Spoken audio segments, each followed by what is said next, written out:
Hello. These days I spend more and more time in my Wiltshire home and the pub I own, thinking about all the big problems in the world and some smaller ones that annoy me. Luckily, there's a place I can go to solve them all, or at least try. My shed. Right.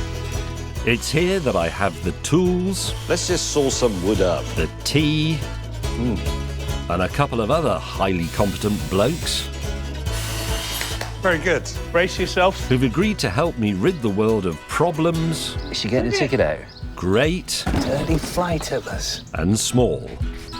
The cereal has gone soggy. I'll also have to take on other people's problems, What is wrong with Peter? He used to make a sound and now he doesn't. by which I mean the locals at my pub who are always bringing me stuff to mend. Is it a train set? So join us and our excitable crew who will capture our endeavours That was epic. as we create, make, That feels like a terrible thing we've just done. repair So it's never worked. Not in my lifetime. and repurpose in my shed-load of ideas. What do you think? This is just brilliant.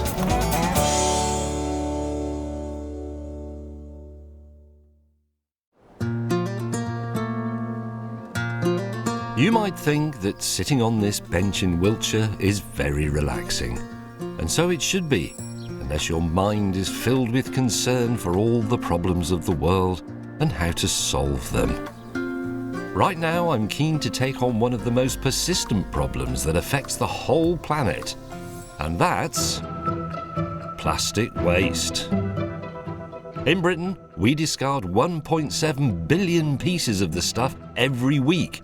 And while we do recycle nearly half of it, that comes with its own set of problems. Back in the olden days when I was a lad, the business of rubbish was very simple. You produce some rubbish, this bottle for example, and you put it in the bin. And that was the end of that. We didn't know what happened to it. We didn't care. We were blissfully ignorant. Now, of course, we have recycling, and recycling is a wonderful thing. I think the key to human happiness is infinite recyclability and abundant renewable energy, because then we can indulge our desires to produce and consume, but without filling the world with our tat. Does come with a few problems, though. I mean, this is the brown bin. Is that glass? Or is that plastic? Or is it cardboard? No, maybe cardboard goes in the green one, but that depends which authority you're living under. There are 39 different recycling regimes across the UK alone. Do you take the tops off bottles? Do you leave them on? Are you supposed to rinse them out? Are you supposed to take the labels off? Are you supposed to put green glass separate from clear glass? Does that go out on Thursday afternoon, or is it the blue bin and it goes out on Wednesday morning? People are very annoyed about recycling because it's too complicated.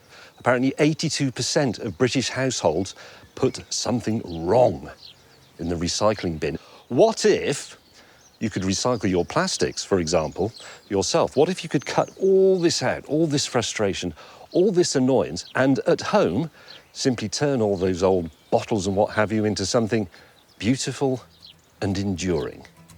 Let's try. In case that wasn't clear, I want to reduce plastic waste and make something useful. So I consult my team of recycling enthusiasts, my inventive engineer, Simmy. We're now set at 2 bar. Am I up for anything, carpenter Tony the Tool?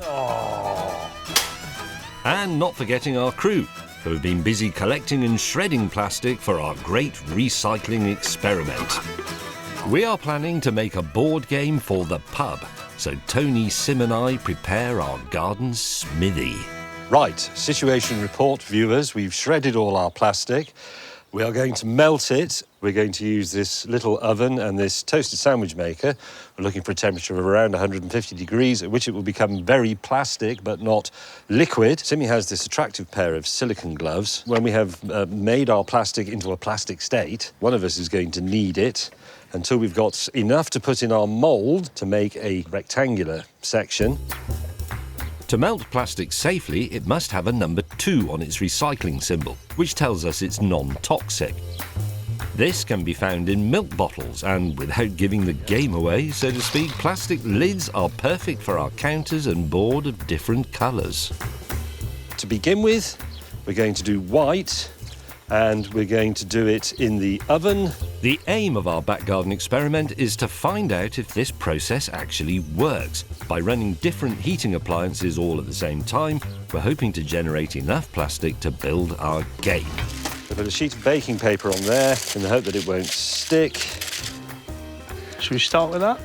Yeah, let's put that in, and then let's do the same thing with the toasted sandwich maker. We will do a different colour. We'll do the top. Should we do blue? Once heated, the plastic must be malleable enough for us to reshape it. It's burning. After 5 to 10 minutes, the plastic has melted. So if we get that on there. OK, so now let's get some more in here. We can reuse that. Getting hard and breaking apart. Got that on there. There we go. We want to create a marbling effect, but quickly discover it's not really that simple. I'm not sure the colours are going to combine very effectively, though. Collapse. And the table is going to collapse. Polymer thermoplastics melt easily, but once off the heat, they cool and harden within seconds. It's going to take about 3 days at this rate. That's already gone too hard now. Work it, work it. I'm just going to shove that in there for a minute just to see if I can get any shape to this whatsoever. At least it's taking on a rough shape.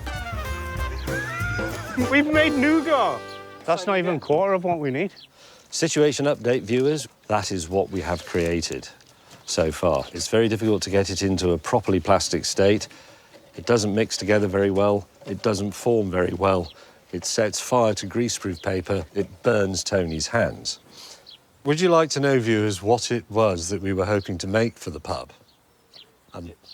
Then you can gauge how successful we've been so far. is a chessboard and a set of drafts. The artists amongst you, like Rodin, looking at a block of stone and being able to see the finished work within it, will look at that and say, yes, yes, a set of drafts and a board.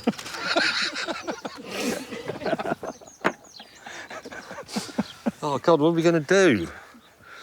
I've done all that stuff about bins and recycling and how annoying it is. But Simmy thinks he may have the answer. I don't know if it's the answer. Well, I think it's worth trying. We're running out of options, son. We leave Simmy with the burden of solving our plastic problem. I think better over a pint, so Tony and I head to the pub. We're also meeting a local dude who would like us to repair his 19th century family heirloom. No pressure then. you're Peter. Yes. James. How are you? Hello. This is Tony. Hello, Tony. What is that? It's a Victorian compendium of games. That's the book. Now, the reason it's wrapped up in cellophane is because this tray is all broken, I had the utmost difficulty in getting it out because it always fell apart. So I put it in the bag so I can lift it. And it's Victorian, you say? Yes, but the book of instructions gives us some clue. So it's before bridge, even auction bridge. So when is that? Late 19th century? Yes. The Victorians could be quite verbose. Yes. And it also always amazes me when I see anything Victorian that the type is so tiny. Yes. And yet they had to read it with candles most of the time because they didn't have electricity either. As chess stands preeminently and without question at the head of all the games detailed hitherto, so does the game of whist occupy the position of honour amongst all the multitudinous games of cards. It is the game. There's several pages of this before it actually tells you how to play it. Where did you get this from? My parents gave it to me when I was about 11. You weren't 11 in 1875. No. So it was already an antique. Oh, yes. All the screws perfectly aligned. There's a lot of work gone into that. Before my fascination with the Victorian gaming world takes hold, we need to find out how we can help. The main problem is this tray here. That is a picture of it. Oh. And you see, there's that tray which sits in there. To lift it out, there should be a ring at each end. Ah, so that's what snapped. Yes. Now you can see the holes there. Now, unfortunately, one of the rings has got lost. Now, whether you can get your hands on another one. We can make, You can make one on the lathe. You can make one, yes. Let's not forget, Tony, that when this was made, there were very few distractions. There was no internet, obviously, no electricity, no television, no radio. Just good, wholesome family fun. Played by little children in massive knickerbockers and their parents who were dying of consumption, but had at least that afternoon enjoyed a public hanging at Newgate. Ah, the good old days.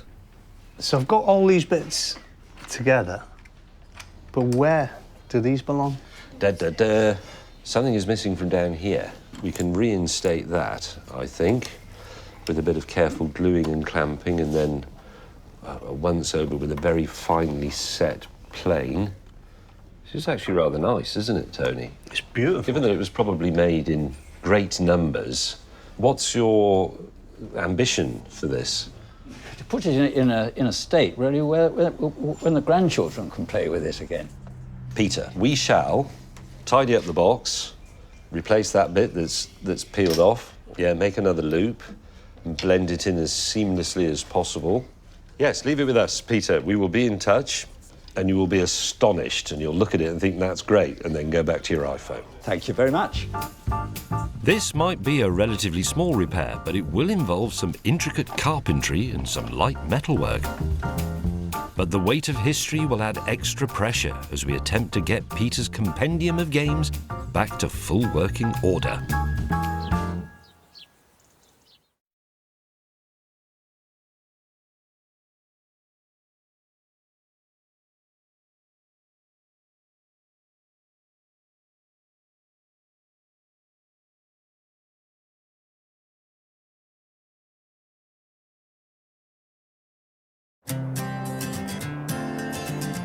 Here in Wiltshire, we're trying to tackle the big issue of plastic waste by seeing if it's possible to skip the bins altogether and recycle our plastics at home in our DIY recycling centre. Smirking.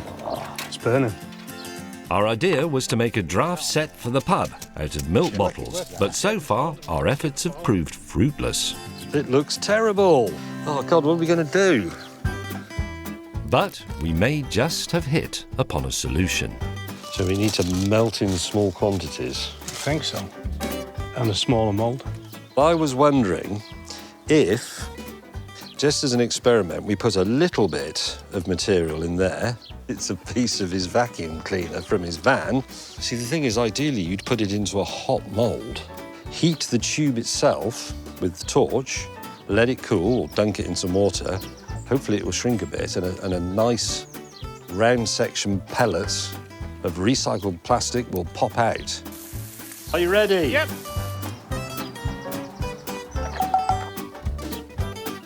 That's so exciting. Keep going, keep going.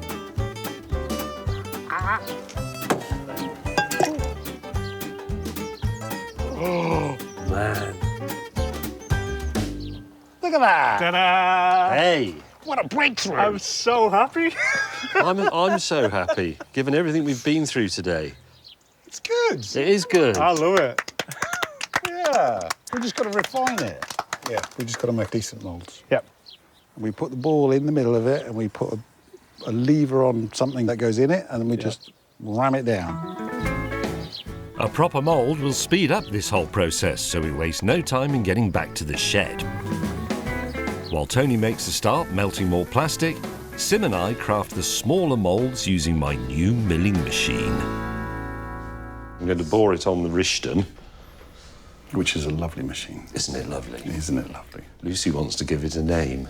It's a Rishton. It is a vertical mill, so you could call it, you like alliterative names, Victoria the Vertical Mill, Nice. Vincent the Vertical Mill, or Ricky Rishton. It's a girl, I think it's a girl. Why is it a girl? Well, you've made the lathe a man, so I haven't made the lathe a man, you did. The lathe is a lathe. I think the milling machine should be a girl called Millie. I'll make a little sticky label. Update, viewers, number 8 or 9 or 10, we're not quite sure. We think we can see an end to the recycled plastic conundrum, and it involves making some very, very simple moulds, which we're going to do here on Millie the milling machine. And Doris the Drill. Ignition. Millie is milling. Bet you £100 it snatches. Damn.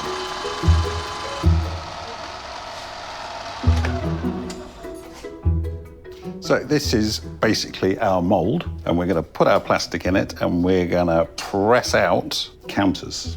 Using it as a press, this redundant old pillar drill, which will ensure consistency, which is the key to mass production. Does the pillar drill have a name?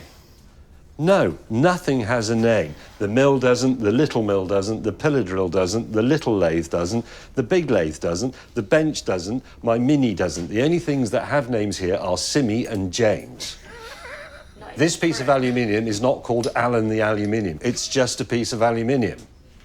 Now we've cleared that up, we can get back to making Malcolm the mould and Peter piston, which we need for pressing the counters for our draft set.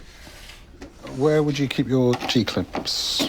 Do you want to use the G-clamp that I made as a 15-year-old? Yes, if it still works. I believe it does. It's a bit rusty and... That is rather good. Did you cast all that? Or was it? Yeah. So you made a wooden pattern, Yep. sand casted. Yes. Used the horizontal mill on those faces, I think, and then turned everything else, and that was that. That would be marvellous. Now I quickly turn a piston on the lathe. This will be used to press into the mould to create the counters. Into this chuck.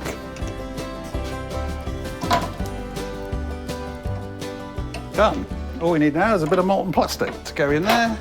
Job done. Beautiful. Where is Tony? He's in the kitchen, melting a small quantity of plastic for us to press into our newly made mould. Here's Tony! Anybody order green balls? Hopefully this time it will work. He's got hands of asbestos. Right, James, would you like to do the honours? Just, let's try. Where Here do I it goes. stop? Just keep going. Hey. Can we have another one? It's a bit rough. Surface finish on the outside is not that great. It's still very hot as well. I think the alley is probably just sucking all the heat out of it very quickly, but... See, it's getting better. That one is better. That was much better. I would say we have cracked the counters. Yes. Say. Agreed. All we need to do is repeat the process 23 more times and build a drafts board. So we will now shift to something more interesting than this, if that's possible. Once our game is completed, I'll be bringing it to the pub for everyone to enjoy. This will give the locals another reason to drop by. It's not easy running a pub, you know, what with business rates, the cost of thatching, spiralling wage costs, people making off with the cutlery. And on top of all that, I have to think about choosing the right flavour of crisps. Which got me thinking, perhaps it's time to revolutionise the nation's favourite pub snack. We love crisps, but we have identified a problem, which is that you buy a bag of crisps, here's a blue packet, which is cheese and onion, and you think, oh, excellent. They are absolutely delicious. Peak cuisine. But what if you get halfway down the bag and then you suddenly think, do you know what, I fancy salt and vinegar. So we were thinking, what if all crisps were plain? And then, let's say we're in my pub and you have, rather than a packet of crisps, a bowl of completely plain crisps, and then a series of flavours, perhaps in atomizer bottles, that you added to the crisp. So you picked a crisp up and you think, I think I'll have salt and vinegar for this one. Munch. And then the next crisp, you think, no, I enjoyed the salt and vinegar, but this time I'm going to have cheese and onion. Eat. Every crisp could be different. Let me talk to you a bit about some of the flavours I was imagining. Spam, anchovies, or even combine them in a new flavour, spam and anchovy. Oh, that'd be minging. No, I think it'd be quite nice, wouldn't it? Spam and anchovies. Spam and anchovy, and it rolls off the tongue. A bag of spam and anchovy, please. OK, what if we... Cook it up Pour them in there. Yeah, cook it up with the spam. with some spam. This is where everybody says, get the spam out, make a hole in the bottom of the tin. Have you ever met somebody who speaks like that? Yes. People who give you advice on the internet. They're right, though. They're right. Oh, this is a nice-looking block of spam. When was the last time you had spam? About 3 days ago. I had spam and beans when I was left on my own at home the other day. Right, there's the cubed spam. You've added some more oil into there, yeah? I have, yes. OK, that can go on the cooker with a wooden spoon. While we wait for our flavours to blend, I think I've spotted another opportunity to enhance the pub snack experience. What if spam on a cheese and onion crisp? Here you go. OK, Cheers. ready? Cheers. 3, 2, 1. Oh, yeah. God, that's good. That's really good. Does anybody from the crew want to try a... I'll try it. This is the hand of Will Fisher coming in. What do you think? Oh, that's excellent. That's for Andy. It's good, isn't it? Are we just going to spend the rest of the scene eating spam? Well, it's just... Right, back to the task in hand, which is trying to make atomised flavours for crisps. This needs to be heated up. Do you mind doing that, Sonny? Because you're near us and you're expert at cooking. Is it worth sprinkling a little bit of salt in as well, too? Oh, yes. Within a matter of moments, our spam chivy mix, you're welcome, is ready. Pass me a piece of flat on the funnel. What? As Tony fashions a funnel out of foil and pours the infusion into the sprayer, I'm already convinced this will be a hit in the pub. I am genuinely quite excited about this. This could be a world-changing moment. Spam and anchovy crisp for the first time in the history of humanity.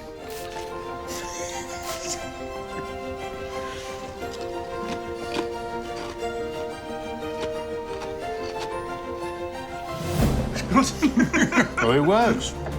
It tastes of spam and anchovy. That's amazing. Step aside, cheese and onion. Stand down, salt and vinegar. A new flavour combination has arrived. You have to eat them quickly, obviously, otherwise they go soggy. But you do eat crisps quickly, don't you? You don't sit and pontificate. Sometimes you get a note of anchovy, and then sometimes you get the spam first, so it's a bit of a surprise as well. Yeah, the basic idea of that works. You can have a bowl of plain crisp and then add any flavour that the pub can conceive. There'd be a great big rack of them, colour-coded with little sizes, say spam and anchovy, spice paste, the regulars, salt and vinegar, cheese and onion, prawn cocktail. It's fantastic. That has completely revolutionised crisps. They've been trapped for... When were crisps invented? Probably the 1920s, I don't know. They've been locked into this small-minded idea that the same flavour has to run through the whole bag, and it doesn't. God, we're good. You saw it here first, the crisp spray atomizer, coming soon to a pub near me.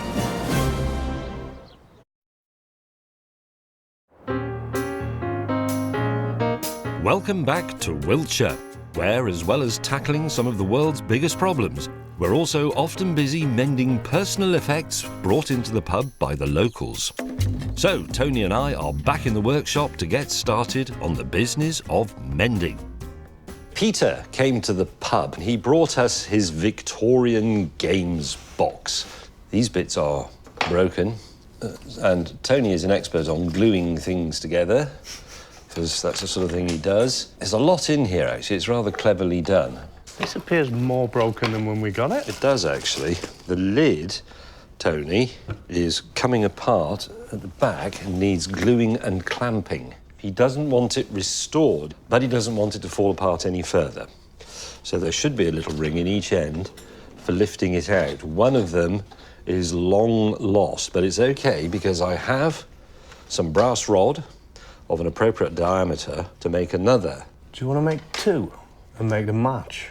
I mean, that's the original ring. Victorian fingers went through that. We won't get rid of that, but I think they should match. While I reacquaint myself with my ancient soldering kit, Has some solder paste, various solders, 2 tins of flux that I've had for, I'm afraid to say it, 40 years. Tony begins the delicate job of gluing the tray inside the box. Is it sticking together? Yeah, it's just fiddly. And there's so many little bits. I think I'm just going to use masking tape to clamp it because it doesn't need a lot of pressure. No. Heating the rod makes the metal easier to bend. Do this without setting fire to the Victorian Games box, because that would make the job a lot more complicated. Right, leave that to cool naturally, and then it will be more malleable. This bit at the back is going to need some quite hefty clamping and probably leaving overnight. That is now much easier to bend because it's been annealed, which is a sort of posh metalworker's way of saying made a bit softer. Man in heaven, virtually perfect. See, that annoys me, that one's not the same direction, the head, as all the others. That's properly weird, Tony. Don't you line them up? No. On your light switches and your plug sockets? No. They've got to be in the same direction. That's disgusting. No, they've got to be at the right tension, which may not be with the slot in the right direction. You can't compromise integrity for lining your slots up. Well, I think visual aesthetics are better than safety. I quite like a certain amount of randomness. I like the odd picture in my house to be slightly on the No, top. look, whoever did this originally has lined them up horizontally. That's probably why that one came undone. Next, we focus on the lid repairs. It's not split, it's merely come away. It's slightly warped, so we need to get some glue into the gap, but Tony's taping the inside so that any glue that goes all the way through doesn't run down and spoil the inside of the lid. Very wise. Oh, that's nice. The glue is squidging out, which is a good sign. I would leave that overnight, wouldn't you? Yeah. With the lid of the box clamped and secure, I can return to crafting 2 identical brass rings, which act as handles for the tray. Beautiful curve, but somehow there maybe it was when I squeezed the pliers, I might have twisted it slightly in my hand. It appears that I may not be bothered about screws and light switches being aligned, but I do like my rings to be perfectly circular. I have improved it a bit, look. That's not bad. It's not bad, but it's not good, is it? Here's a little jewellery mending tip you probably never thought you'd be getting from me. The mistake people make, I'm going to demonstrate this. You take a ring, say, from your necklace, and you think, I need to open that one up to put another one in, or whatever, and you open it by doing that and pulling it apart. You will never get it back together. Always open it by doing it that way, because then you can squash it minutely in that plane, and then when you push it back together, the ends will be tight against each other and you can solder So it it. clamps itself? Yeah. That look ringy enough to you? It's perfect. So you are a bit of a perfectionist, aren't you? Not really, but people are watching. Well, at least I hope they are, because next is the incredible science of soldering. The way I always do this, because it's very easy to put too much on, clip a tiny bit of the solder off. I put a bit of fluxite on there, and then if you put your little scrap of solder... Oh, will it stay in place? No. You can simply heat it up, and then that little bit will run into the joint. The trick with soldering is to heat up the metal near the joint rather than the joint itself. Oh, wow. That's impressive. Get in! That's very impressive. Right, you can glue your box back together now, Tone. Excellent. That was very satisfying. I'm not good at chess. I sort of know the rules. You any good at chess? Joined a chess club for a laugh because I thought it'd be exciting and it wasn't. You thought it would be exciting? Yeah, I don't know What what were got the into me. What were the alternative? It was a Rubik's Cube club. That was quite new. I wasn't a member of any clubs. We had gangs and, you know, a few people were interested in making stuff out of wood and building bicycles. Some others were interested in photography and that. So that you sort of formed natural clubs, but they weren't formalised. Because if they were formalised, they'd involve a grown-up and that would spoil it. We've got a sort of club here. We have, although we're We don't really acknowledge it, do we? But it is a club. You're just going to hold it together with some tape. Yeah. See, that's already a massive improvement. How are my rings? Your rings are lush. You've got the nicest rings I've ever seen. And the trick is to do that and then get a bit of tension around the corners, isn't it? So all that's really left to do is for you to assemble and glue, is that the dominoes tray? Yeah, this was for the dominoes. Assemble and glue the dominoes tray, give it a bit of a wipe down, check for gluey marks, and then give it back to Peter and This is so nice. enjoy his astonishment. This is quite zen, isn't it, this, mending the old Victorian box? I would leave that overnight, wouldn't you? Yeah. Now all that's needed is a good night's sleep, but that's not always possible. Here's a fact I recently discovered. 4 out of 10 couples are not sharing a duvet fairly, leading to a lot of bedroom drama and ruined sleep. But I think I could put an end to all that here and now. Here is a problem that has plagued couples ever since the invention of the duvet, which was sometime in the mid-1970s. The double duvet is, by its nature, something to be shared equally, but it isn't, is it? Even with a modern same-sex, mixed-race, gender-fluid couple like this one, you will get problems when one of them rolls over in the night and steals part of it from the other. For example, Simi, if you imagine you're asleep and you roll over and you steal, there you go. You see, and now Tony thinks, hang on a minute. Right, wait. There is, I'm afraid, no happy ending to this scene, but I've had an idea.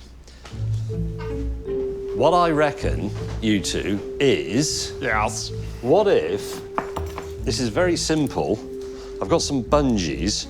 What if we bungeed each corner to the floor so that you have a sort of self-centering duvet?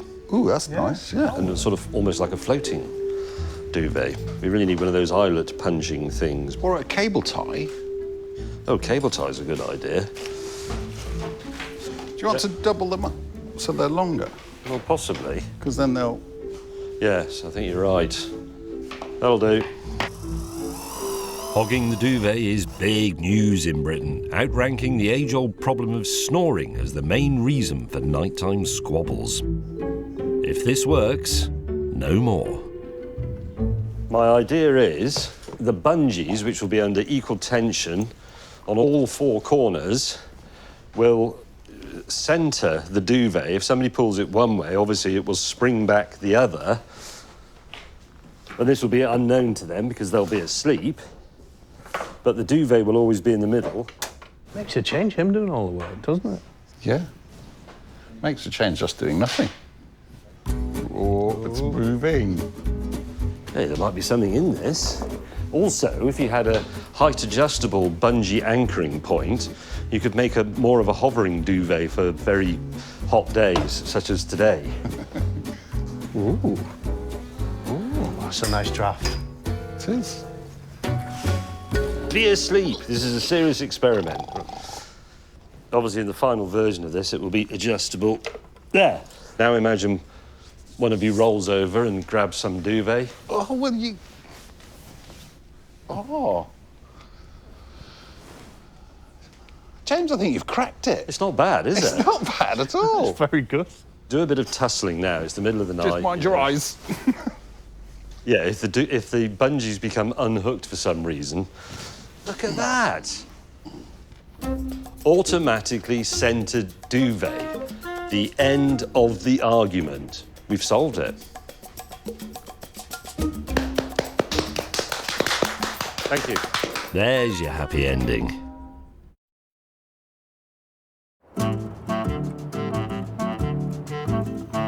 You join us once again in Wiltshire, still working away recycling our own plastic to create a game for the pub. But we also like workshop games, so we've invented one that tests our basic knowledge of physics and makes use of eggs past their sell-by date.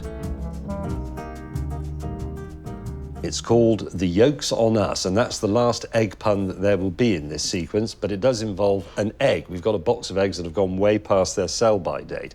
There are 2 indentations in our simple rig that hold the egg. Eggs are famously very strong in that direction. Supposedly you can drive a tractor over them and all sorts of things. But the winner is the person who gets the most weight on there without breaking the egg. How are we going to balance everything? It'll be like Buckaroo. Well, that's why it's interesting. Oh, OK. I'm going to start with this hammer, which weighs 876 grams. So I'm going to put it there. Sim, it's your go. Anything. Anything at all, anywhere beyond that line. Oh, Sim. Oh, bold. Oh, that's crazy. It's 13,000 grams. Gee. But you've written it in, a bit premature, because he might break the egg. You might break the wood at this rate. I'm just getting it beyond the line.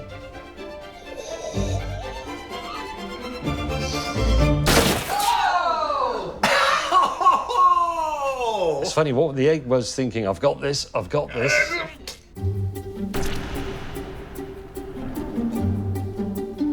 This game is great, but because Tony didn't get to demonstrate his engineering prowess, it's only fair we play best of 3. 4,100. But let's be clear, Oh, he's got right there. at this point, we're all in it to win it. 1,990. 1,990. I'm not feeling that,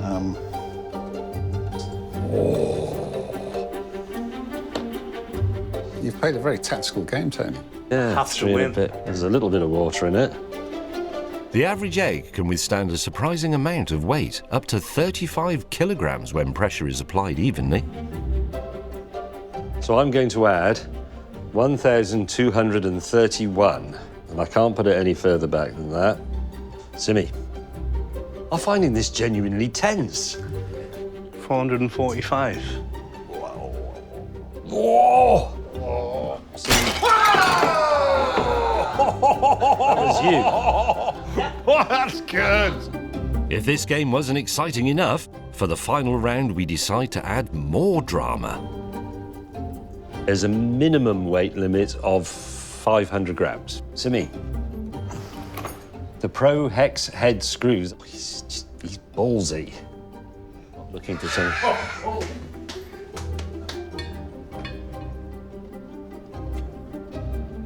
That's so breaking. Whoa. It's never taken this much weight. Winner! So I got to lose, so I'm down to naught, and you had the most. So yes, it's an absolute draw. It's 0. Everybody has 0 points. Well, you can play it at home if you've got some eggs that are well past their sell-by date and some pieces of wood and some screws and a piece of plywood to protect your kitchen table, even though you've made some screw holes in it, or you need some scales as well. And that's an exit.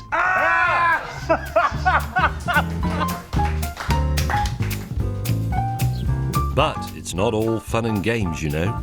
We have also been working hard to reduce plastic waste. Our goal was to recycle some ourselves and transform it into something exquisite and enduring. A game fit for the pub. Have we been victorious? So, viewers, we are ready to show you our draft set for the pub made out of recycled plastic. Not just recycled plastic, plastic that we have recycled ourselves. This is such a big moment. Because we're blasé about the idea of recycling, we say, oh, yes, I recycle everything. And what you really mean is you put it in a different coloured bin bag. We haven't done anything different from what you were doing in the 1970s, i.e. throwing things away. It's just now you put it in something with the colour, so you think, oh, I'm saving the environment. Rubbish. The way you save it is to not recycle it in the first place. You take it and you turn it into something else. That's what we've done. Ignore this box. We've just put it in this old chess set box so that we can do what in TV is called a reveal. Is everybody ready?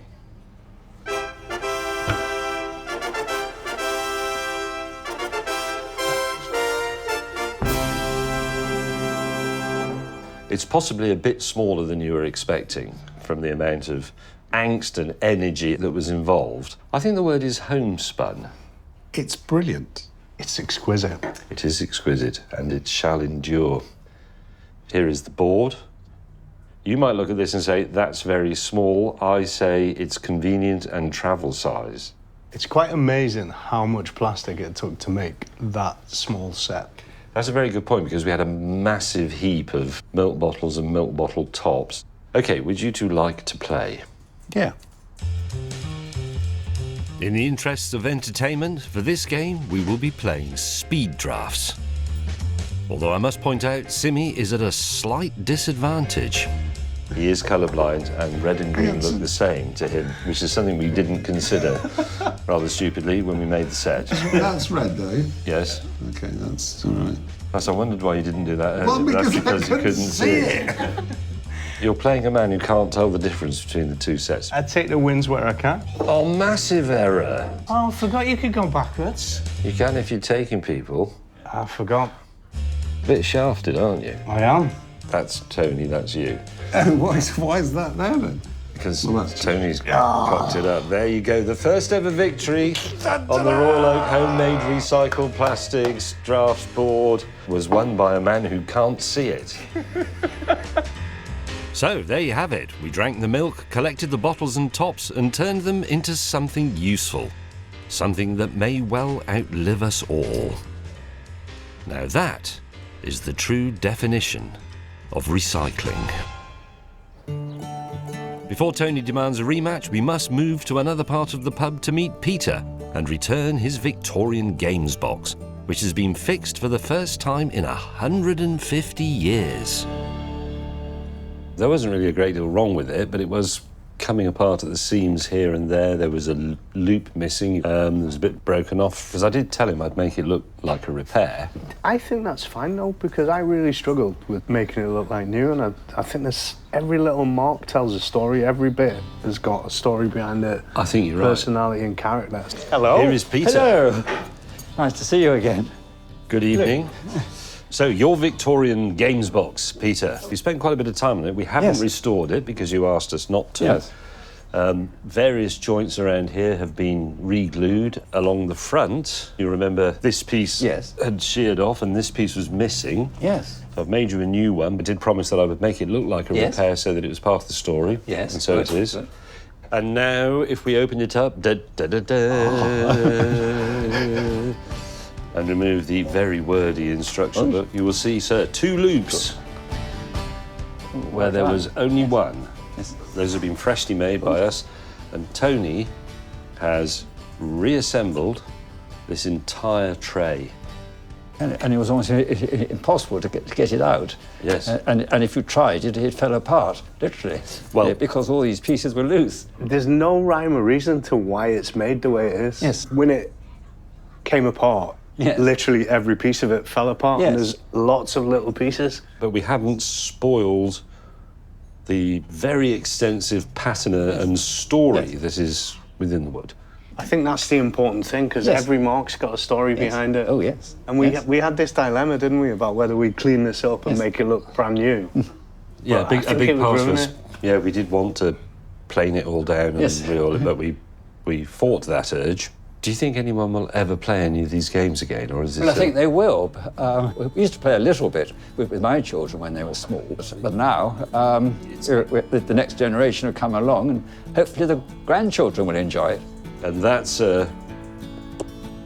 is for you. Right. Well, thank you very much indeed. Well, I'm glad I brought it along. Absolute pleasure. We were fascinated by it. It's Don't sell tremendous. No, don't sell it. Certainly not. Don't drop it, Oh, no. because it will disintegrate. It will do many generations yet. Excellent. Thank you. Goodbye. Thank you for coming. Bye. Bye. Ooh, that's another satisfied customer. Bye.